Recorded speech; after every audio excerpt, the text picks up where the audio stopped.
అందరికీ నమస్కారం. Welcome to Siriraj food. నేను మీ సిరి. ఈరోజు మన వీడియోలో అందరికీ నచ్చేలా కొత్తగా పెసరపప్పుతో పరోటాలు తయారు చేద్దాం. మనం రెగ్యులర్‌గా చేసే పరోటాల కన్నా ఇవైతే చాలా రుచిగా ఉంటాయి. పిల్లలు మంచిగా తింటారు. ఈ వీడియో మీకు నచ్చితే తప్పకుండా like, share and subscribe friends.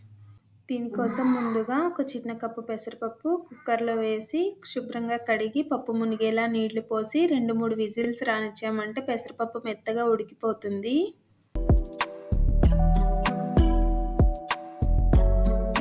ఉడికిన పెసరపప్పుని పక్కన పెట్టేసి ఇప్పుడు మనం పిండి కలుపుకోవడానికి వీలుగా ఉండే బేషన్‌లో మైదా పిండి కానీ, గోధుమ పిండి కానీ ఏ పిండైనా వేయొచ్చు. 2 కప్పుల పిండి వేసుకొని మన రుచికి సరిపడా ఉప్పు, 1 స్పూన్ పంచదార, అలానే ఒక 2 స్పూన్ల ఆయిల్ వేసి పిండిని ఒకసారి మంచిగా అంతా కలిసేలాగా కలుపుకోవాలి.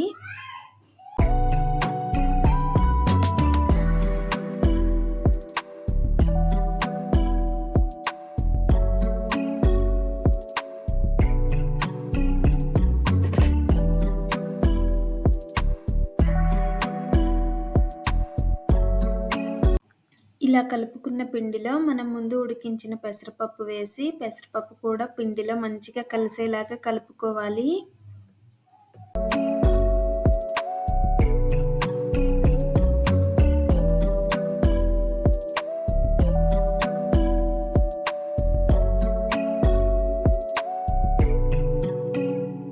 మనం వేసిన పప్పు పిండిలో ఇలా పొడి పొడిగా కలిసిపోయిన తర్వాత కొద్ది కొద్దిగా నీళ్లు పోసుకుంటూ చపాతీ పిండి కంటే కొంచెం పలుచగా ఉండేలాగా కలుపుకోవాలి.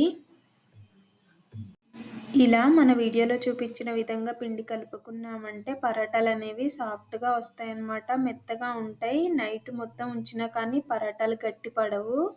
ఇలా కలిపిన పిండి మీద మూత పెట్టేసి పక్కన పెట్టేద్దాం.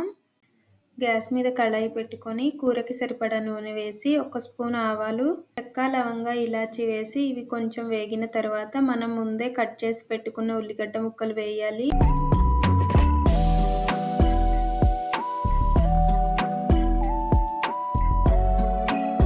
ఉల్లిగడ్డ ముక్కలు ఒకసారి నూనెలో బాగా కలిపేసుకొని మూత పెట్టామంటే కొంచెం మెత్తబడతాయి. ఇలా అయిన తర్వాత చీల్చి పెట్టుకున్న పచ్చిమిర్చి ఒక 2, 3 వేసుకొని ఇవి కూడా మగ్గే వరకు మూత పెట్టాలి. కొంచెం పసుపు, 1 స్పూన్ అల్లం వెల్లుల్లి పేస్ట్ వేసి ఇవి పచ్చివాసన పోయే వరకు వేయించుకోవాలి.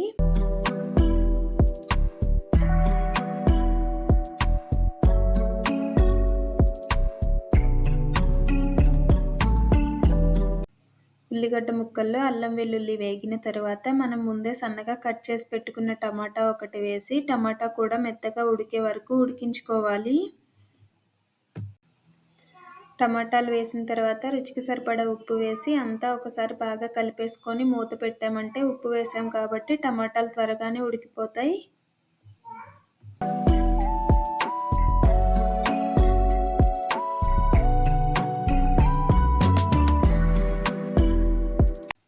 ఇలా నూనె పైకి తేలిన తర్వాత మన రుచికి సరిపడా కారం, 1 స్పూన్ కొబ్బరి పొడి, మనం ఇంట్లోనే తయారు చేసుకున్న మసాలా పొడి 1 స్పూన్ వేసి కూరంతా మంచిగా కలిసేలాగా కలుపుకోవాలి.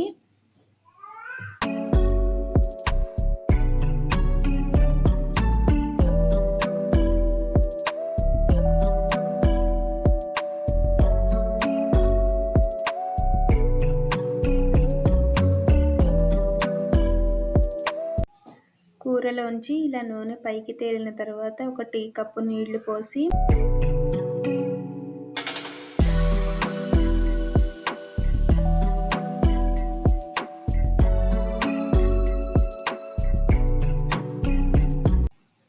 నీళ్లు పోసిన తర్వాత కలుపుతూ ఉన్నామంటే కూర త్వరగానే దగ్గరికి వచ్చేస్తుంది. గ్రేవీ ఎక్కువగా కావాలి పులుసులా అనుకుంటే నీళ్ళు ఎక్కువ పోసుకోవచ్చు.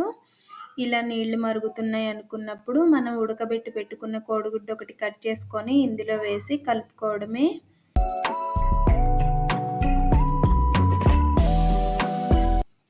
కోడిగుడ్లు 1, 2 ఉన్నాయి అనుకున్నప్పుడు ఇలా కట్ చేసి వేసామంటే గుడ్డు ముక్కలు అనేవి అందరికీ వస్తాయి. కట్ చేసిన కోడిగుడ్డు ముక్కలు వేసిన తర్వాత ఒకసారి మంచిగా కలిపేసుకొని మూత పెట్టామంటే మసాలా కోడిగుడ్డుకి అంతా పడుతుంది. కూర రుచి చాలా బాగుంటుంది. ఈ కూర రైస్‌లోకైనా, చపాతీలోకైనా, పరాటాల్లోకైనా చాలా చాలా బాగుంటుంది. ఒక్కసారి ట్రై చేసి చూడండి. ఉడికిన కూరని దించి పక్కన పెట్టేసి మనం ముందు కలిపి పెట్టుకున్న పిండిని ఎన్ని పరాటాలు చేయాలనుకుంటున్నామో అన్ని లడ్డూల్లా చేసుకొని పక్కన పెట్టుకొని ఒక్కొక్కటి తీసుకొని పొడిపిండి వేస్తూ పెద్ద చపాతీలా ఒత్తుకోవాలి. ఇది ఆకారం ఎలా వచ్చినా పర్వాలేదు, కొంచెం పలుచగా వస్తే సరిపోతుంది. మనం చేసిన చపాతీ పైన కొంచెం ఆయిల్ రాసి పైన పొడిపిండి వేసి మన వీడియోలో చూపిస్తున్న విధంగా చాక్తో అయినా ఇలా పిజ్జా కట్టర్తోనైనా కట్ చేసుకొని పరాటాలో చుట్టుకోవడమే.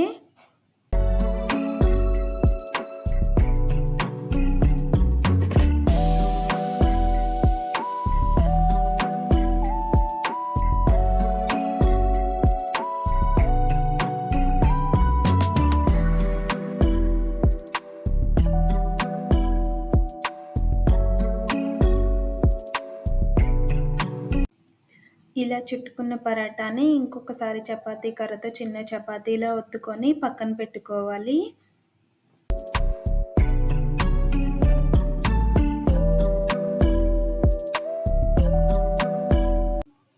మళ్ళీ ఇంకొక పిండి ముద్ద తీసుకొని పొడిపిండి వేస్తూ ఒక పెద్ద చపాతీలా ఒత్తుకొని 4 భాగాలుగా కట్ చేసుకోవాలి. కట్ చేసిన చపాతీకి కొంచెం ఆయిల్ రాసి పైన పొడిపిండి వేసి మన వీడియోలో చూపిస్తున్న విధంగా ఫోల్డ్ చేసుకొని మళ్ళీ చపాతీలా చేసుకోవాలి.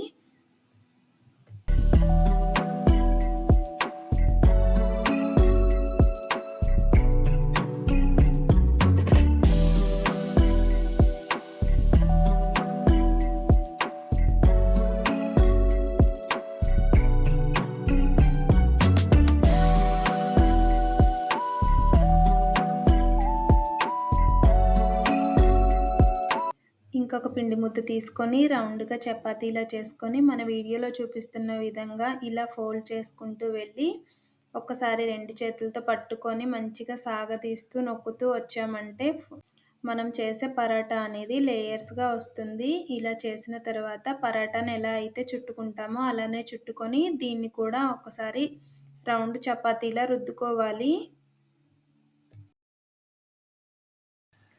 ఇలా చేసిన పరాటాలన్నీ పక్కన పెట్టేసి గ్యాస్ మీద ఒక ప్యాన్ పెట్టుకొని కొంచెం నూనె వేసి నూనె వేడెక్కిన తర్వాత మనం చేసిన పరాటా వేసి 2 వైపులా మంచి కలర్ వచ్చే వరకు కాల్చుకోవాలి. మనం రెగ్యులర్గా తినే చపాతీ పరాటా కన్నా కానీ ఇవి చాలా రుచిగా ఉంటాయి. ఒక్కసారి పెసరపప్పుతో ట్రై చేసి చూడండి. పెసరపప్పులో ప్రోటీన్ ఎక్కువగా ఉంటుంది కదా, డైట్ చేసేవాళ్ళు కూడా చక్కగా తినొచ్చు. ఇప్పుడు చాలామంది నైట్ అన్నానికి బదులుగా చపాతీలు తింటున్నారు కదా, ఎప్పుడు ఒకేలాంటి చపాతీలు అంటే బోర్ కొడతాయి. ఇలా కొత్తగా చేసుకొని తిన్నామంటే టేస్ట్ బాగుంటుంది, అలానే రోజు పెట్టినా కానీ తినేస్తారు.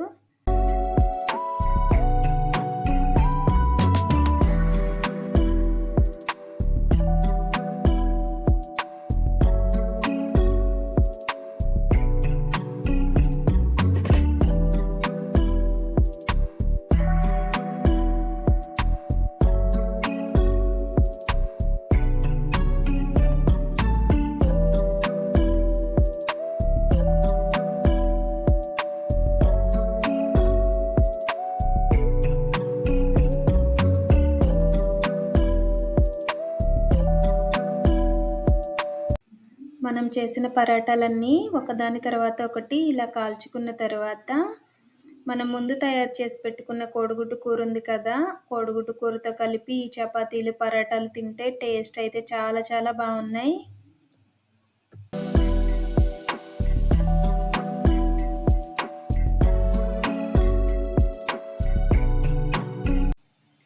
ప్లేట్లో అలా వేడివేడి పరాటాలు ఒక 2, 3 పెట్టుకొని కోడిగుడ్డు కూర వేసుకొని ఉల్లిగడ్డ నిమ్మకాయ పిండుకొని తింటే అదిరిపోయింది. ఒక్కసారి ట్రై చేసి చూడండి. ఈ వీడియో మీకు ఎలా అనిపించిందో కామెంట్ చేయండి. ఈ వీడియో మీకు నచ్చితే తప్పకుండా లైక్ చేయండి, షేర్ చేయండి, సబ్స్క్రైబ్ చేయండి. రేపు ఇంకో మంచి వీడియోతో మళ్ళీ కలుసుకుందాం. By bye friends.